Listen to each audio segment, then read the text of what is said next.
In the 19th century, two colossal empires were locked in a silent, deadly chess match for control of Asia. In London and St. Petersburg, strategists and spies moved pieces across a map of the world in a contest known as the Great Game. While the world watched the borders of India and the intrigue in Afghanistan, a far more brutal and forgotten war was being waged. This was Russia's private conquest, a relentless march into the heart of Central Asia. It was a story not just of imperial ambition, but of shocking betrayals, rogue generals, and massacres so brutal their own commanders tried to erase them from history. The story begins not with a victory, but with a fatal trap. In 1717, Tsar Peter the Great, a man whose ambition was as vast as his empire, set his sights on the Khanate of Khiva in modern-day Uzbekistan. He dispatched an army of several thousand men under Prince Bekovich Cherkassky to bring the region to heel. After an initial victory in the field, the Khivan Khan appeared to surrender. He made a generous offer, suggesting the exhausted Russian army be housed in several different towns to ensure they were well fed and rested. It was an offer of friendship that was actually a death sentence. The moment the Russian forces were separated, the trap was sprung. The Khivans attacked each isolated contingent one by one. The Russian army was systematically annihilated. Prince Bekovich Cherkassky himself was executed. It was a betrayal so total, so humiliating that it would haunt the Russian psyche for over a century. The Tsar was too busy with wars in Europe to retaliate. But an empire never forgets. And revenge in the heart of an empire is a patient predator. A century later, that predator was ready to hunt. By the 1830s, Russian traders were constantly being raided and Russian subjects were being kidnapped and sold into slavery by the Central Asian Khanates. The old insult from Khiva festered and the time for vengeance had come. Count Vasily Perovsky, a military governor on the frontier, was tasked with leading a new expedition in 1839. He declared that Khiva was engaged in deliberate malice and disrespectful abuse of majesty. Would not make the same mistakes as the last expedition. He planned meticulously, gathering thousands of troops and over 10,000 camels to cross the unforgiving steppe. But for all his planning, he made the same fatal error as Napoleon had in Russia. Just a few decades earlier, he failed to respect the winter. The winter of 1839 was one of the worst in living memory. Temperatures plummeted and rarely rose above freezing. The expedition descended into a frozen hole. Camels died by the thousands. And soldiers, wrapped in frostbitten rags, collapsed into the snow, never to get up. By the time the campaign was called off, nearly a fifth of Perovsky's men were dead, and they had never even seen the enemy. The empire wasn't defeated by an army, but by its own arrogance and the unforgiving cold. But Russia's ambition hadn't frozen to death with Perovsky's men. In the 1860s, the focus shifted. The new strategy was to close the gap between Russia's Siberian frontier and its forts further south.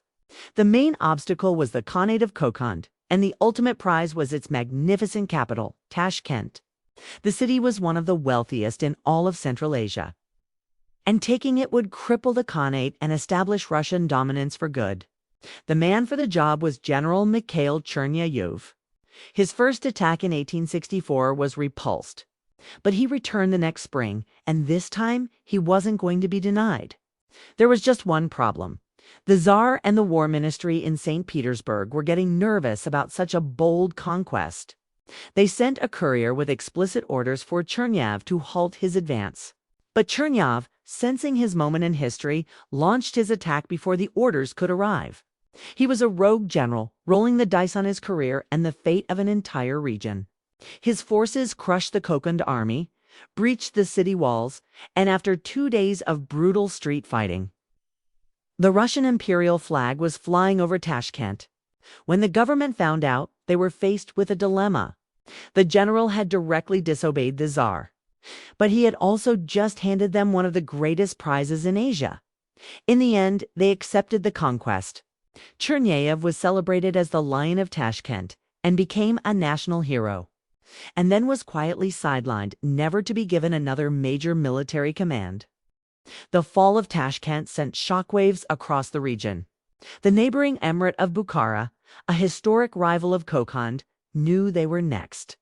In a desperate bid to stop the Russian advance, the emir of Bukhara marched his armies east, hoping to strike before the Russians could consolidate their power. It was a disastrous miscalculation. The Bukharan army, with its outdated tactics, was routed by the superior Russian forces. With Bukhara's army shattered, the new Russian governor-general, an ethnic German named Konstantin Kaufmann, marched his forces and captured the legendary city of Samarkand, the ancient capital of Tamerlane's empire. Believing the war was won, Kaufmann made a dangerously arrogant decision. He took the bulk of his army to pursue the retreating emir, leaving a tiny garrison of just 700 men to defend the sprawling city. He had badly underestimated the locals' will to fight. The moment he was gone, an army of some 30,000 Bukharans Kakandis, an allied tribesman, rose up and swarmed Samarkand, laying siege to the Russian citadel. Outnumbered more than 40 to 1, the 700 defenders prepared for a last stand. For a week, they endured relentless attacks and artillery bombardment, holding the walls in some of the most desperate fighting of the entire conquest. They were on the brink of being overrun when news of the siege finally reached Kaufmann. He immediately abandoned his pursuit and force-marched his army back. The mere rumor of Kaufmann's return was enough to cause the massive besieging army to panic and scatter. The 700 had held dot with two of the three great khanates, now humbled and forced into becoming Russian protectorates. Only one remained unpunished for that century-old betrayal: Khiva. In 1873, Kaufmann drew up his plans. This time, there would be no mistakes. For separate Russian columns would converge on Khiva from all directions, well supplied and attacking in the summer. The preparation was so overwhelming that it proved unnecessary. Seeing how easily its neighbors had been defeated, the Khan of Khiva surrendered with almost no resistance. But for some in the Russian army, an easy victory wasn't enough. They wanted glory, and glory, they believed, was paid for in blood. The Yomid Turkmen tribes had mounted some scattered minor resistance during the invasion. Kaufmann, in a decision that would become a dark stain on his legacy, authorized a punitive expedition against them, stating that one of his companies, which had not yet fired a shot, should be given the chance to distinguish itself. They distinguished themselves by unleashing 3 weeks of unimaginable violence. They rode through Yomid villages, slaughtering men, women, and children.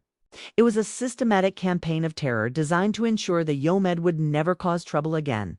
The violence was so senseless and so extreme that even Kaufmann, the man who ordered it, later came to be ashamed. It was a chapter of the conquest so dark. The general himself tried to erase it from his own official history of the campaign. The conquest was almost complete, but the spirit of resistance was not entirely extinguished. The last free people were the Turkmen tribes of the Karakum Desert. In 1879, they gathered at a massive desert fortress called Göktepe. When the Russians arrived to demand their surrender, the Turkmen gave a surprising answer.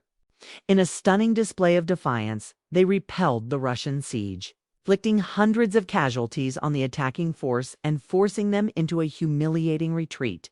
They had bought themselves another year of freedom, but they had also sealed their fate. The Russian Empire could not tolerate such a defeat. A year later, a second larger Russian army arrived, led by a general infamous for his brutality. They laid a professional siege, digging trenches and tunnels. After weeks of bombardment, they detonated a massive mine under the fortress walls and stormed the breach. What followed was not a battle, but a slaughter. An estimated 15,000 Turkmen inside the fortress. Soldiers and the civilians who had sought refuge there were killed. The Battle of Göktepe was the final brutal nail in the coffin of Central Asian independence. The resistance was broken. All that remained was to draw the line on the map. That line would be drawn right up against the sphere of influence of Russia's great rival, Britain, with Central Asia now effectively subjugated. Russia's border crept south until it touched the edges of Afghanistan, a British protectorate. The Great Game was no longer a shadow war fought by spies. It was now a face-to-face confrontation between two empires. The flashpoint came in 1885 at an oasis called Panjshir, a disputed territory claimed by both Russia and Afghanistan. Russian and Afghan troops stared each other down from makeshift forts, the tension simmering. On March 30th, the Russians had enough. They attacked the Afghan position, scattering the defenders and seizing the region. To Britain, this was a direct attack on their interests. For a few terrifying days, London and St. Petersburg buzzed with talk of war. The two most powerful empires on Earth were primed to unleash the most devastating war in history, all over a dusty patch of land in Central Asia. Ironically, it was the Afghan emir, the man whose land was being fought over, who urged negotiation and helped pull the superpowers back from the brink. The British recognized Russian control, and the Russians agreed to respect Afghanistan's border. The line was drawn. Russia had won its corner of the Great Game. It had added 1.5 million square miles and 6 million subjects to its empire. A conquest built on a foundation of vengeance, insubordination, and shocking brutality. This control would last until the final collapse of the Soviet Union in 1991. Today, the nations of Kazakhstan, Uzbekistan, Turkmenistan, and their neighbors are independent. But the legacy of this 19th century conquest is written into their very borders and their relationship with their powerful neighbor to the north. They are no longer just pawns in an imperial game. They are players in their own right on a board they now control.